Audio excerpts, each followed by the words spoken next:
Today is about the power of you. You will change the world.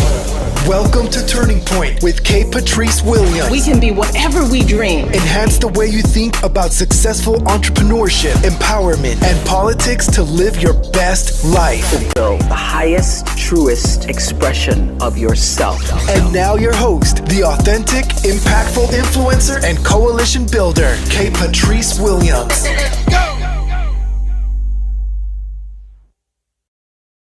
Hello, hello, hello. We're here for another episode of Turning Point with Patrice Williams. I am your host, Patrice Williams. I am excited to be here. I know that I say this each and every time, but I tell you, this show excites me.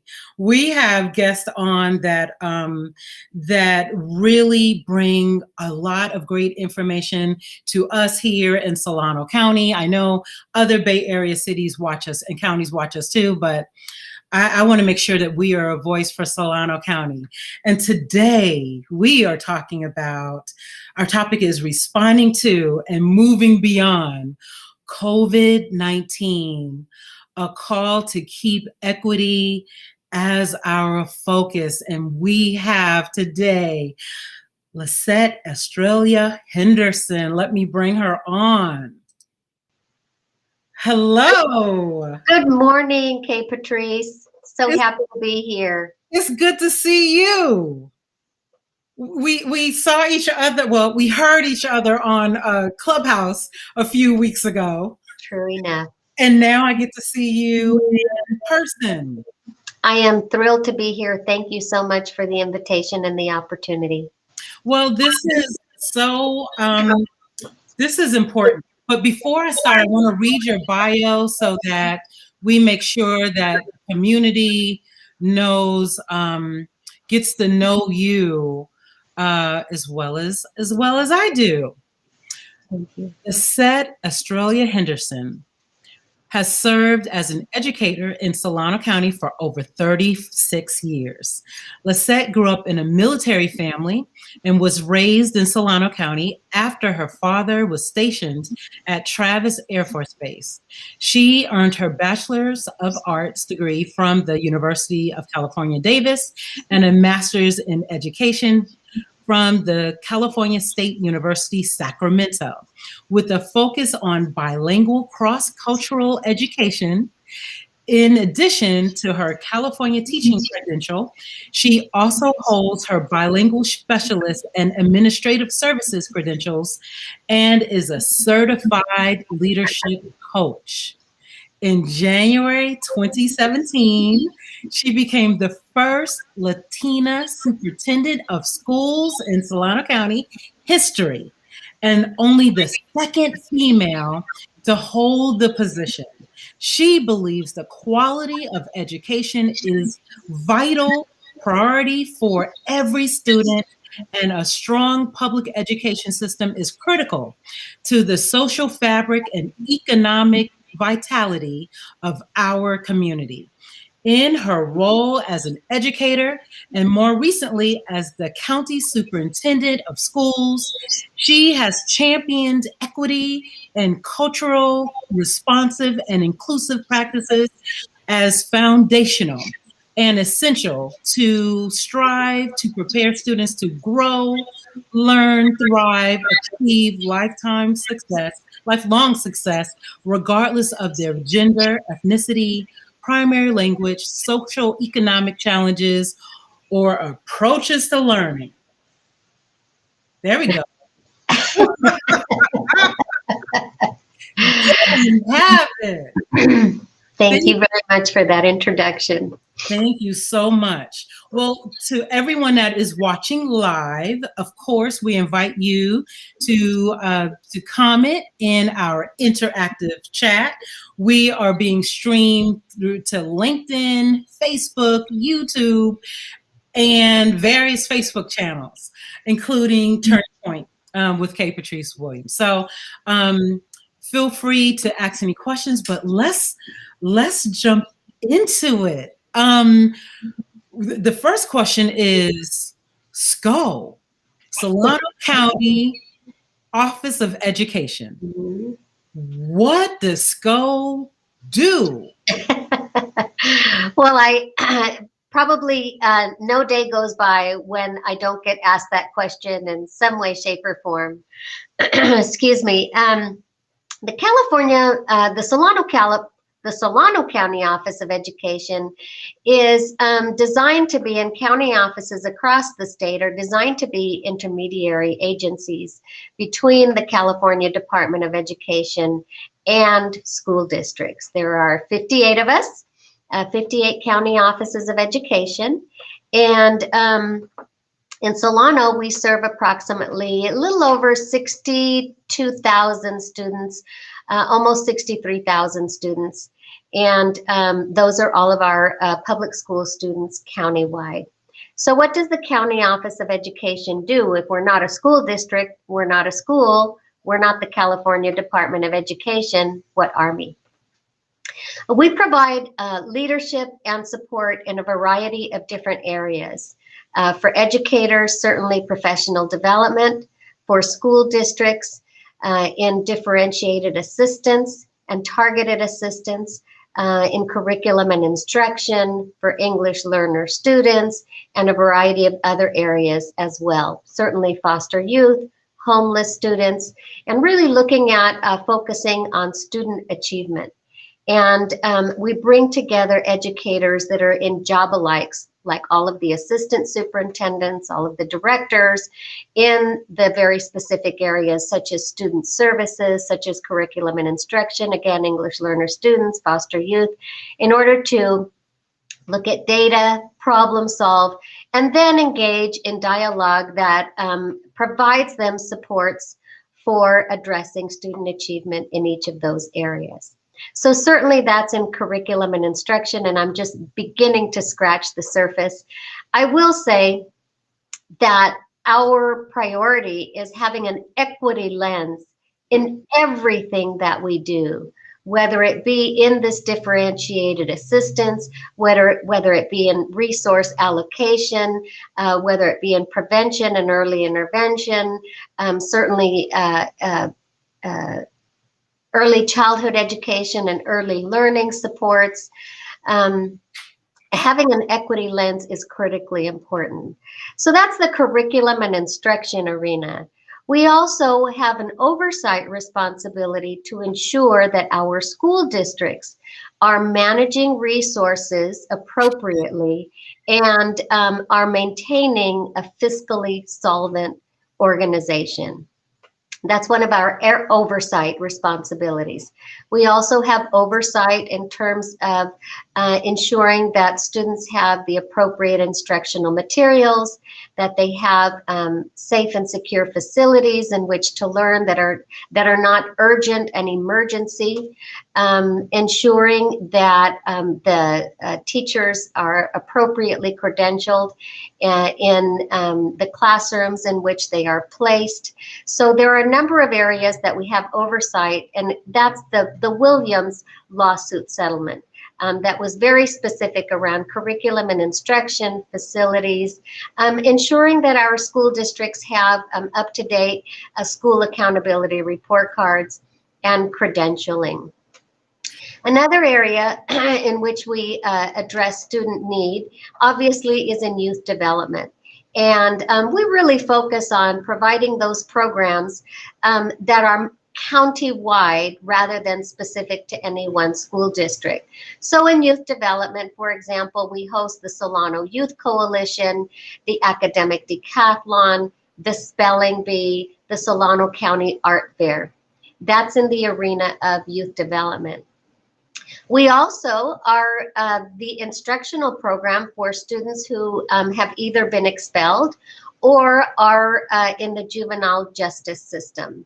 So we provide the instructional program at the juvenile detention facility through our Evergreen Academies and also at the Golden Hills Community School.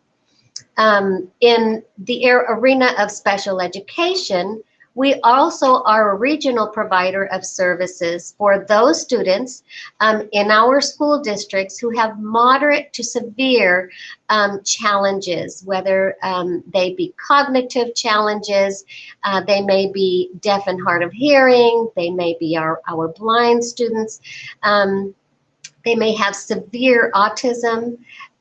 These are our students that they are school district students. Again, we provide the regionalized services through the Solano Special Education Local Planning Area, through the Solano SELPA.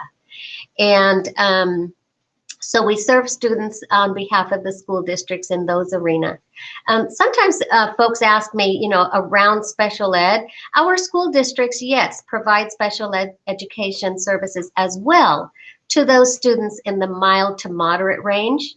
And on a continuum, the Solano County Office of Education serves those students who are in the moderate to severe range of need. Let's see, in the arena, we also are, I'm the CEO of the organization. So in addition to serving our school districts in those various areas, we also have an internal organizational structure, just like any other organization would have. The County Board of Education plays a critical role in that they serve primarily as an appellate body. They serve as a school district for our juvenile court and community school program, but they play a critical role in terms of an appellate body for appeals around expulsion, around interdistrict agreements, and charter schools. Charter school appeals. They also serve as the County Committee on School District Reorganization.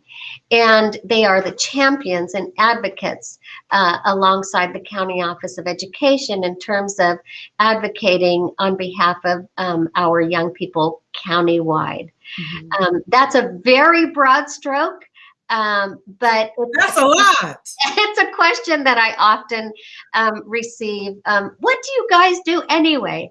And I feel like I've just barely begun to scratch the surface, but certainly want to move the program along. So, thank you for taking the time to give that overview. There's a lot to it. And so just hearing it, I have two questions. One is, it caught my ear when you said oversight of the city unified school district. Mm-hmm. What does that look like? When I think of oversight, what if they're, you're not happy with what they're doing? Is that, you're going in and coaching and training? Do you say, what, we're taking over the whole thing because it's not, what does that look like? My mind goes there. Sure. Oversight primarily is on the fiscal side. So it's the oversight responsibility based on legislation and the education code primarily is on the budgetary side and ensuring that school districts, again, remain solvent. And obviously they have timelines within which they need to establish their budget, and there are interim reports and there are final reports. And they really, our school districts, our school district governing boards have fiduciary responsibility. In our role, we have a whole internal division that is called, an external division, External District Business Services. And it's not, what we don't want to get is to the side where there are sanctions, like you said, taking over. That certainly is not our role. That is really the role of the State Superintendent of Public Instruction. But on behalf of the State Superintendent of Public Instruction, then a school district may be assigned and they will assign the county superintendent to then provide those responsibilities that is a little notch higher in terms of regular oversight. Our focus is really on providing support every step of the way, prevention and early intervention. And so that oversight is really providing, as you mentioned, coaching, training, technical assistance, and then when it gets to the point where the county superintendent of schools has to appoint an advisor to a school district, then it's really getting to the point where they're at risk of their district solvency is at risk. But our focus is really prevention and early intervention every step of the way. In terms of instruction, curriculum and instruction, our role is not oversight in that arena, except when a school district is not addressing the needs of students over a period of time. Okay. And then we get into what is called differentiated assistance. And in that arena, it's not so much oversight, it's really technical assistance, support, training, coaching, and working side by side with school district teams in looking at their data and differentiated assistance based on the needs of particular groups of students who may not be meeting the state standards. Okay, I understand. So, question, and I don't know if this is public or not, but is there like a public list of schools that you all are saying, okay, you're needing more assistance, we need to support you, and it's public that you are there supporting? And only because I've lived in Vallejo, I know Vallejo has had some budgetary some issues, so I don't know if that's public or not. So is that a school that you're in a supportive role and saying, how can we help you? How can we support you? And this part two is, are there other schools in the district that are, especially with COVID, and I don't know what enrollment numbers look like throughout the county, are you seeing that oversight, as a part two question, in more cities than just one? So in terms of the fiscal oversight, we have responsibility for fiscal oversight in each of our school districts. We are providing additional support, as you mentioned, to Vallejo City Unified School District. And that has been over time in the fiscal arena. That has been over time in order to help the school district continue to work towards fiscal solvency. And over the last number of years, they have been moving, the school district has been moving in the right direction. And excuse me. Yes, we do meet with the superintendent and members of his cabinet on a regular basis. It has been on a monthly basis, and are continuing to work with the new superintendent in Vallejo City Unified School District. And the superintendent and the board and their team have been very responsive in moving the school district in the right direction in terms of fiscal solvency. And that responsibility is heightened, obviously, because Vallejo City Unified School District had budgetary concerns over a number of years ago. But as I mentioned, they continue to move in the right direction. In terms of instruction, curriculum and instruction, we are providing differentiated assistance in each of our school districts based upon their particular and unique needs, and based on the needs of the students and the unique student groups. And that was my second question. How, is it the one size fits all? Or are you looking at every single district and say, what does this district need? What would help this district thrive? Yes, absolutely. We know that we cannot employ a one-size-fits-all approach. That does not help anybody. And one of the things that I've done personally is change my vernacular from addressing the needs of all students to addressing the needs of every student. Because all, the connotation of the word all is that it's a broad stroke, a broad brush stroke across the board. And when you use the word every, you're really focusing on the needs of individual students and individual student groups. And you're also addressing the community, and what are the needs of the community, and how the school and the community can work together to address their particular student needs. So differentiated assistance is just that. is really looking at the student achievement in particular student groups. It could be based on ethnicity. It could be based on socioeconomic status of the students. It could be based on whether it's foster youth students, homeless students.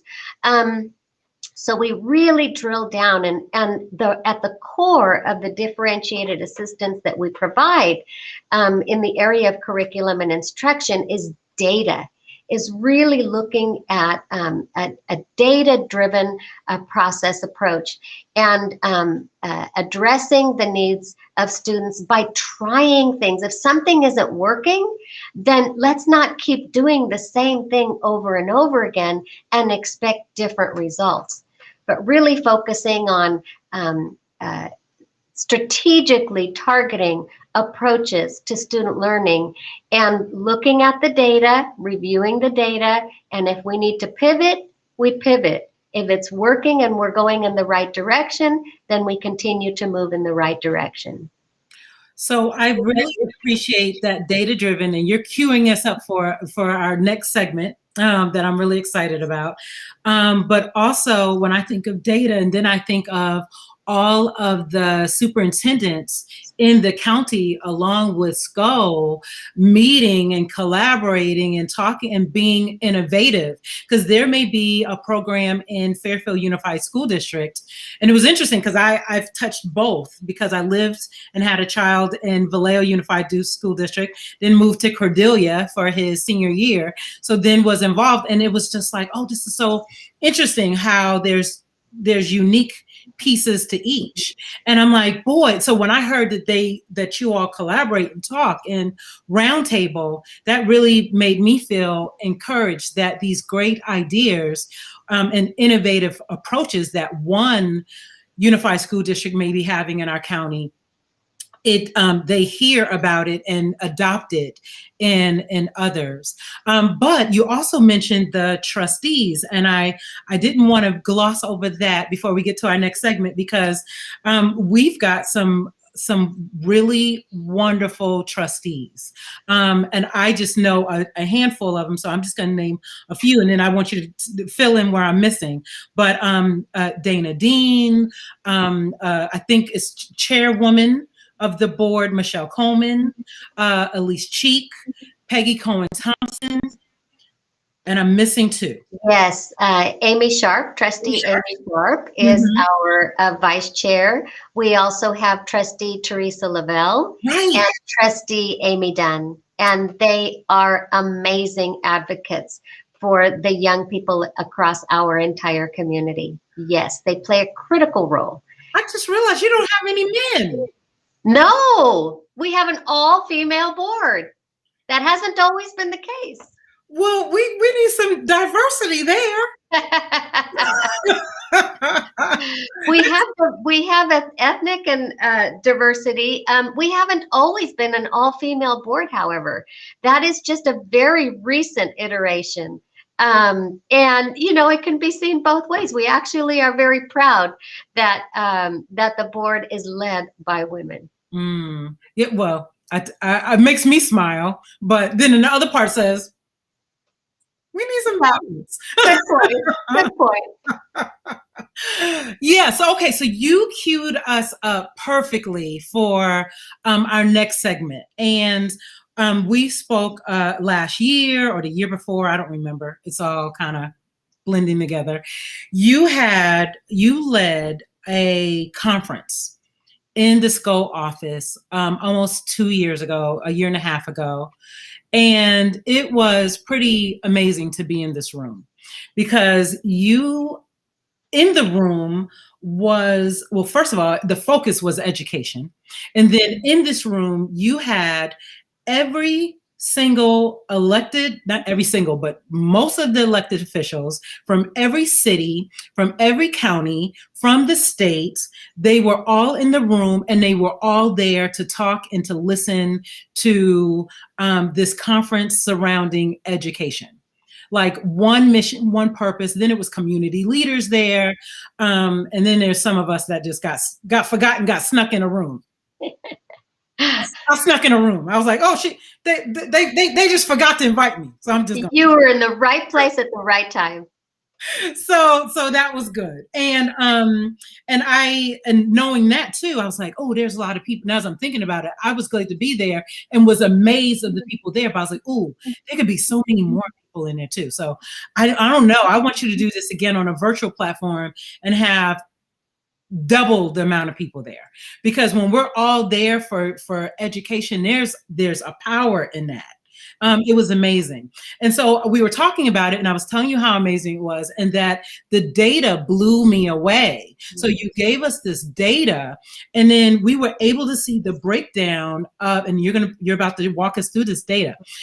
And we were able to see the breakdown in the school district. And I didn't even remember 63,000 students in Solano County. 63,000 students. That's amazing. And we were able to see those backgrounds. And I remember saying, okay, does this match the administration? Does this match the teachers? And I feel like whatever what I left with was, we're working on it. Like this, it's not there. It's a problem. We're working on it. And matter of fact, do you have any suggestions? And I was just like, that's the way to go.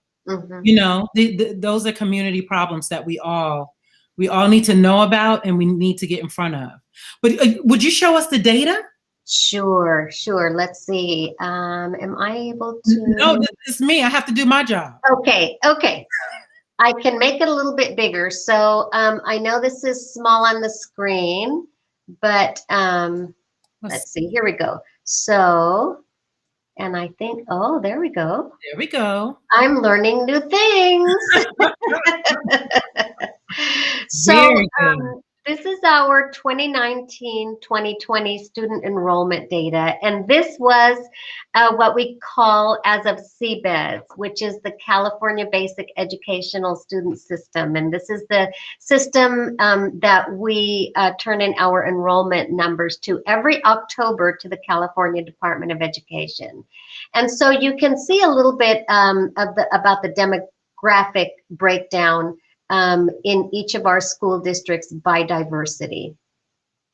And our largest student population, if you see here, is our Hispanic or Latinx student population, followed by our white student population and our African American or Black student population. And these are the largest student populations, but I will tell you that something that I love to share with folks when I am out doing conferences or speaking, that I remind them that Solano County has actually been named one of the most diverse communities, not only in California, but across the nation. And it's something that I feel is such an asset and provides us with such opportunity. And that's what this data shows us, is that we are rich. We are rich when it comes to our diversity. And so that's some of the data. Let me get a little bit further down. We also, so there we go, close to 63,000 students. It changes. We also have 11 charter schools and a little over 3,500 students in our charter schools. And my jurisdiction is only over public schools. Folks, that's also a question I often get asked. Let's see here. That's a little bit about our student operating budget. Is this a good time to actually share the whole document, Patrice? Yes. Oh, wonderful. Okay, let's see. I'm going to come out. So here is our school district, our County Office of Education website. So you can always go to solanocoe.net. So Solano?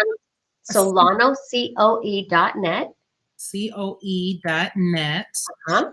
And in here, what we provide is just a huge repository of resources. And one of the things I know that is clearly important is COVID-19. Yes. And how do we not only recover, but also thrive after we get through this? Because I am confident we are going to get through this. But I would invite folks to view this part of our website, and there's just numerous resources there. And if we have an opportunity, maybe after, we can go there. But in terms of, folks, again, often ask me, so what do you do?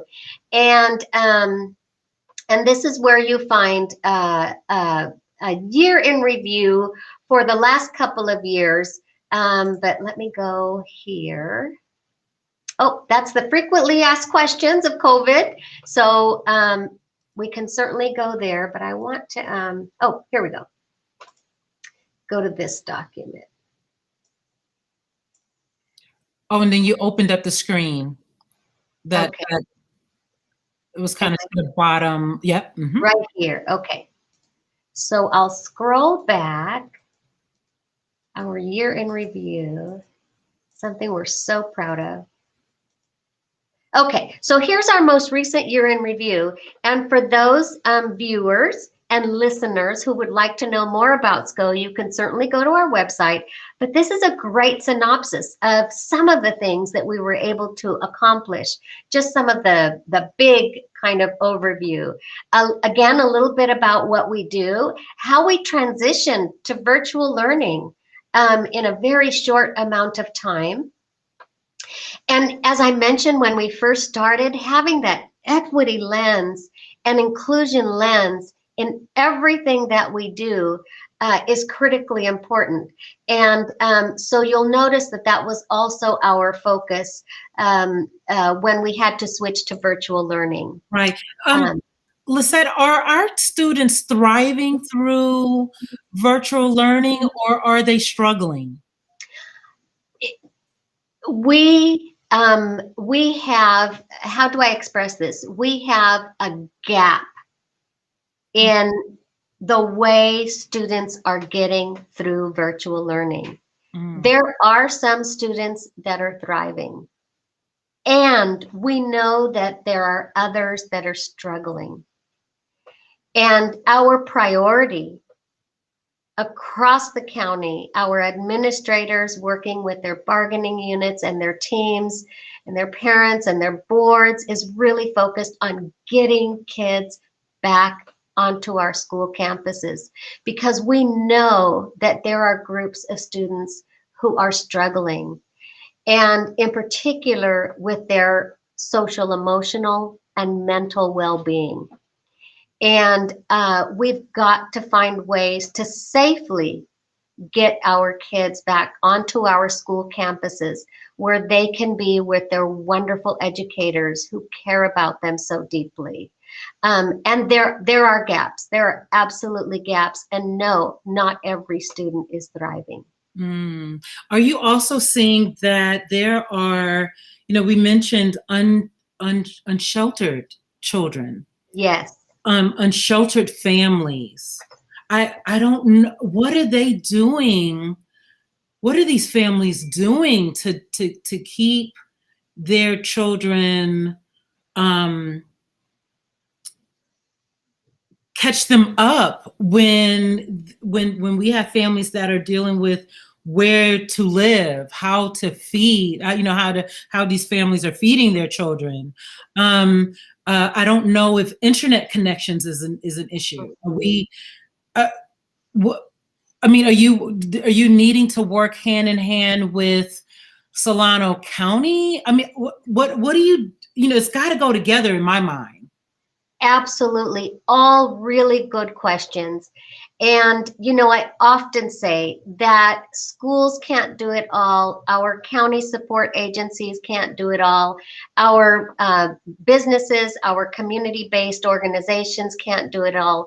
But together, we can do so much more. And one of the things that we advocated for early on was flexibility in the National School Lunch Program so that we could make sure that we are distributing resources and food to every family, regardless, every family. And that's been critically important. And each of our school districts now has sites and their schools where they are distributing. Some are doing it for a whole week at a time or are doing it on a daily basis where they are providing both breakfast and lunch, because we do recognize that for some of our families, coming to school and receiving nourishment and nutritional food may be the only place that they're getting that. So we have really worked very hard in order to be able to serve the nutritional needs of our families. We do know that we have families without permanent housing.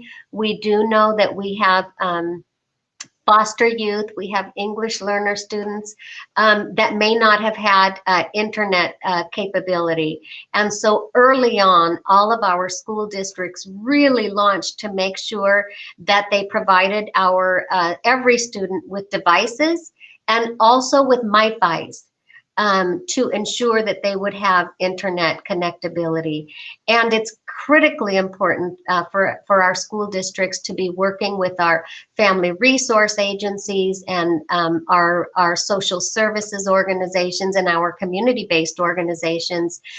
In fact, early on, one of our school districts also partnered with the food bank of Contra Costa and Solano and the Salvation Army also to provide resources where the families would be, rather than families having to, if they don't have transportation, that's problematic. And so we had to advocate to the National School Lunch Program to allow us to go to where families are. Because if families face transportation challenges, then that was a real area of concern. Right. The social emotional needs of students is also a critical area that we are focused on. Our school districts have the opportunity to focus on intervention needs of students, and whether it be not only academic, but also social emotional. One of the things that the Solano County Office of Education has done and partnered with behavioral health is over the last year and a half is help school districts to open wellness centers that are focused on the social, emotional, and mental health needs of students.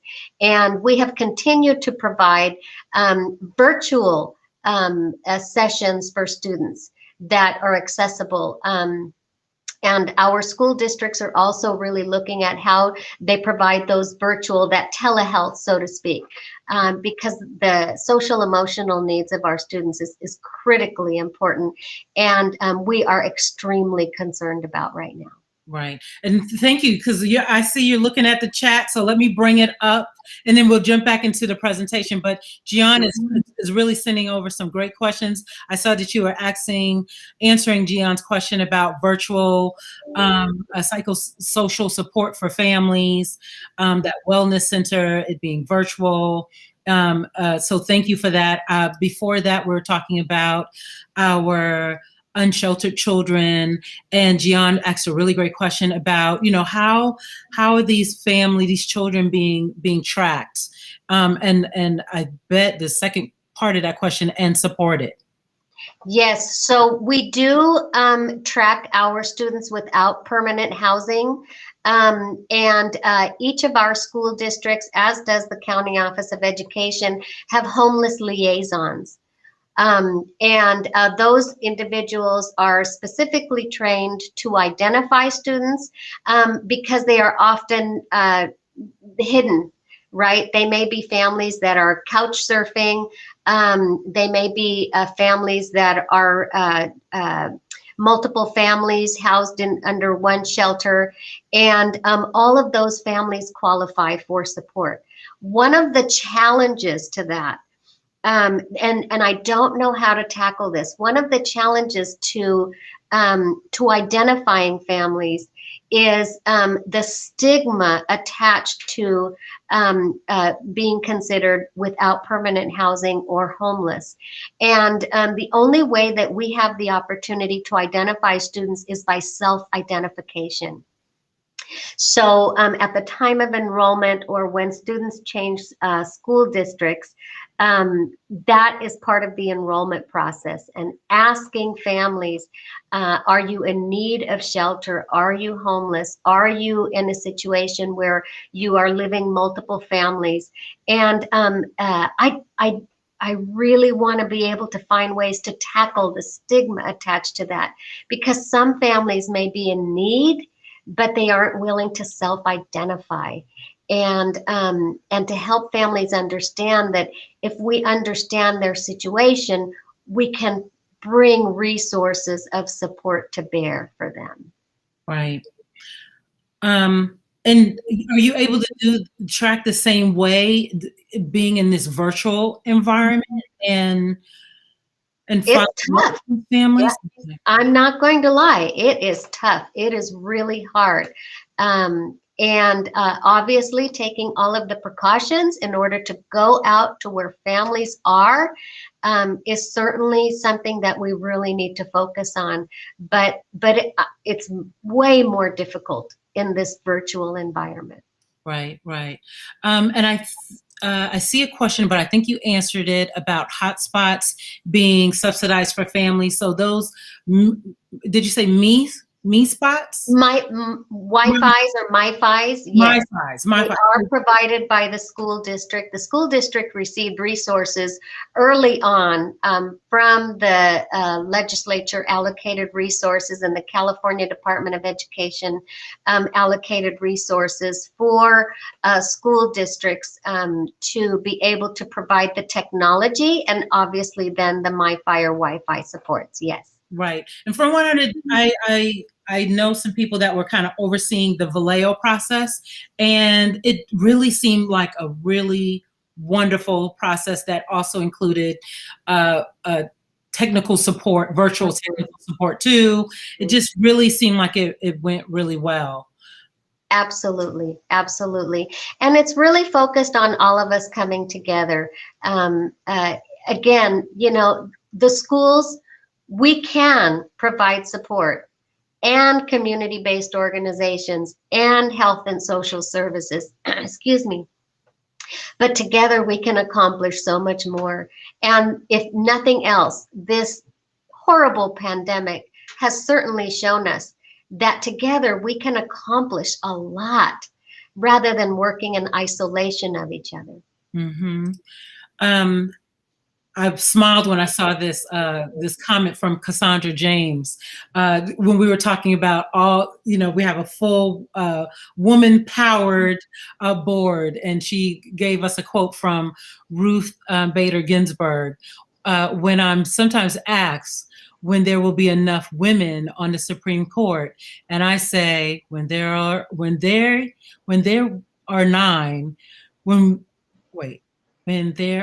9, people are shocked.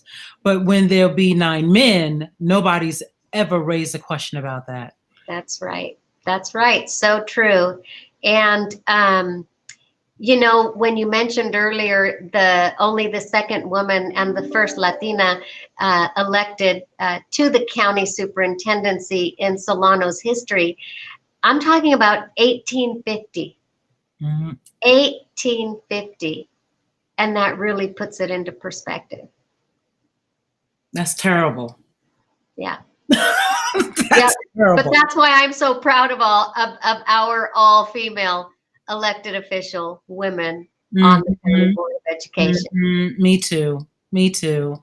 And then Tamari Richardson says that, you know, her children went to school in Green Valley, and the schools and opportunities were amazing, but they seem to be separate from Fairfield, although it's still a part of Fairfield. And I can only imagine that means, because I live in Fairfield too, Cordelia. And my son went to Rodriguez High School. So I believe maybe that's a question about one high school being different and having different opportunities. than another high school? Sure. I think one of the things that is important to remember also is that, and actually this is something that our school districts have done well, is develop processes for young people to be able to attend not only their neighborhood school, but also providing different opportunities at different high schools so that you don't necessarily have the same program in every high school. What it allows you to do is differentiate that much more. You have a lot more diversity in terms of the kinds of programs that you can offer if you don't necessarily duplicate them. But then the question becomes, well, how can I get over there, right? If I'm not interested in the programs here, what our school districts have provided for is that open enrollment and schools of choice, and providing that equity of opportunity so that you might live in this neighborhood, but I want to attend that school over there because they have this amazing arts program or this amazing robotics program. What our school districts have really worked hard to do is to provide that that equity and access and opportunity to attend not only your neighborhood school if you want to, but if a program isn't offered there, how can I get over to the program that I do want? Because we know that providing meaningful opportunities and engaging opportunities for young people and things that they're really interested in, that's what's going to grab their attention and help them to really thrive in pursuing their interests. I agree. And so are you finding an enrollment, I know you were mentioning that the numbers change. Are you finding an enrollment decline through COVID, where when there were discussions about, okay, we're coming back to school and parents weren't ready, they said, you know what, I'm homeschooling my child anyway, I'm going to do it now? Mm-hmm. Or is there, with charter schools, is there, and I have a question about that too, with charter schools, are you seeing a decline in enrollment? And of course, that would be, and the question surrounding that is really about being able to financially support schools, because I know the dollars are surrounding enrollment numbers, right? Yes, that's a very good question. And anecdotally, we have heard that from our superintendents that they have seen not huge declines, but some decline in students and their student enrollment. And the superintendents and their teams have done a really good job of really working to identify the why. Was it normal that students were going to be moving anyway? And then they just happened to move at this time? Did they move to other states? Are they moving to other counties? And there are some students that our school districts haven't been able to identify where they have gone and the why. And so anecdotally, we have heard that from our district superintendents. And so the question about charter school, you mentioned that was a top question. And I think it is because there's no clear for me, just as a bystander, just watching, I feel like charter schools have come to the cities to be chartered and also the counties. But then I was confused by it all. Like what's a city charter versus a county charter, and where is the oversight, to make sure that, all students are thriving? And at one point, is it always like this angst between charter and public? Or at some point, is there a marriage where we're like, we all support students? And I bring that up because I remember when I was running for office, I will go speak to all children, and I'll go to charter schools, I'll go to public schools, I go where the kids are. Mm-hmm. Put out kids where they're going to school. That's where I go. Right. And I was just like, I don't understand why there can't be a happy marriage here. Like, why is there always this angst? Sure. Well, what a lot of people don't know is that charter schools are public schools. So the charter schools that we have in Solano County are public schools. And so to say that it's either a charter school or a public school is actually a misnomer. So all of our schools in the public school system, again, there is no differentiation between charter and public. Charter schools do have the opportunity to be authorized by their authorizer, which could be their local school district. And for example, and when they are authorized either as independent charters or dependent charters. And for example, in Vacaville, there are a number of school district dependent charters. There's Buckingham Charter School, there's Ernie Kimmy Charter School, and that is a school that is authorized and by the Vacaville Unified School District and is a dependent charter, so it's of the school district as well. There's also Kairos, for example, that is an independent charter school. And while it is authorized by the Vacaville Unified School District, it operates independently, almost like its own school district. There is oversight. The school district does have oversight responsibilities, and all of that is laid out in the Memorandum of Understanding between the charter school and the authorizer if it's an independent charter school. And there are all of these regulations and under the California Department of Education and the Ed Code that requires oversight on responsibility on behalf of the authorizer. Oh, sorry, go ahead. No, because my mind is rattling. So I know there's so much to talk about. So are all charter schools that are independent in Solano County and all charter schools that are public? And so, yeah. Are they all treated the same? Or is the independent in Vacaville treated differently from, or have a different metrics from the charter school in Dixon? Is it all uniform? So that's a very good question. All charter schools do have the same accountability measures. And more recently, they also have the same teacher credentialing measures. And so they all have to meet the state standards. They all have to have credentialed teachers. The main difference between a dependent charter and an independent charter is that an independent charter operates very much just like the word says, independent. In other words, they have their own board, while a dependent charter is under the governance of the school district or the authorizer. But they have the same accountability measures and they have the same requirements under the Ed Code. They do have more flexibility in terms of being innovative in their approaches with charter schools. I was also going to say that charter schools, there's also the opportunity for countywide benefit charter schools, which could be authorized by a county board of education if a charter school is offering a program or services that is not found in any other school district. So again, it's an opportunity to provide choice for parents. But again, it would have to be something that it's not currently offered in any of the other school districts. Okay. And charter schools can also be authorized on appeal. You mentioned early on various kinds of charters.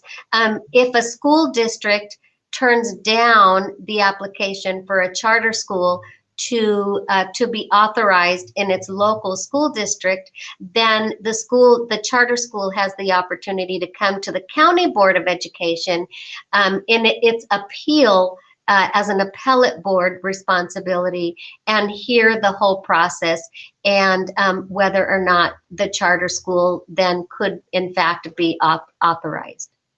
Thank you for the education. Oh, there's so much. There's so much to talk about, Kate Patrice. Let's see. So, funny. So, Renelle Alford just joined. She said, I almost missed it. Nope, I'm glad you were able to catch us. Oh, Gian says, thank you. She said, your guest is awesome, for awesome champion for families. And now one of my new sheroes. Oh, thank you. Wonderful? Oh, Brother Raymond says that he loves your leadership and what a great gift we have for our county. And I also saw that he says, just know that the Matt Garcia Foundation is here to hold up your leadership arms for our youth. I love when Brother Raymond says that. He's always talking about, he's going to help you hold up your arm. Yeah. Thank you, Brother Raymond. Thank you, Gian. I tell you, that is wonderful. So didn't I tell you this was going to go fast? I can't believe it's 10:57 already. I have so much more to say. Oh my goodness. Okay, so I'm gonna I want you to, to give us a good close, but before you do, I want to make sure that everyone knows, if you scroll up on your chat pretty early on, Lisette gave us the link, and I want to make sure I have it right. Is that right? That is perfect. www.solanocoe.net. And you will find a treasure trove of resources, not only for educators, but also families and our young people. And go to that COVID link. And again, we have frequently asked questions and the COVID safety plans. We could do a whole show just on COVID-19 and education, because there's so much work to be done. But I am hopeful. I am hopeful and confident, because we have so many arms locked together that are going to help us get through this. I would love for you to come back for us to talk about equity. How can we support both your department, SCO, and all of the districts, the school districts, in being more diverse in its staff and its teachers? Like, can we brainstorm about that? How do we have these bodies look like the community it serves? I would love to come back, Kay Patrice. There's so much, there's good stuff going on, and there's more work to be done on behalf of the amazing young people in our community. You'll come back? I will come back. Okay. That is awesome. We're going to connect you with Lisa so we can get that scheduled. Is there any final word you want to give us? I feel like this was more of an informational. We learned a lot about SCO and what you do. And I agree. I think there's a part 2 or part 3. Sounds wonderful. Thank you again for the invitation. And yeah, there's so much more conversation to be had, and so much work to be done. I agree. Okay, well, awesome. I'm going to put you in our green room, and I'm going to say goodbye to our guests. Bye. Thank you, everybody. Take good care. Awesome. Well, everybody, that was a really wonderful episode of Turning Point. I hope you enjoyed it as much as I did. Thank you to Lisette Estrella-Henderson. She is the County Superintendent of Schools for SCO. I finally got it situated. I used to say it the wrong way. Solano County Office of Education.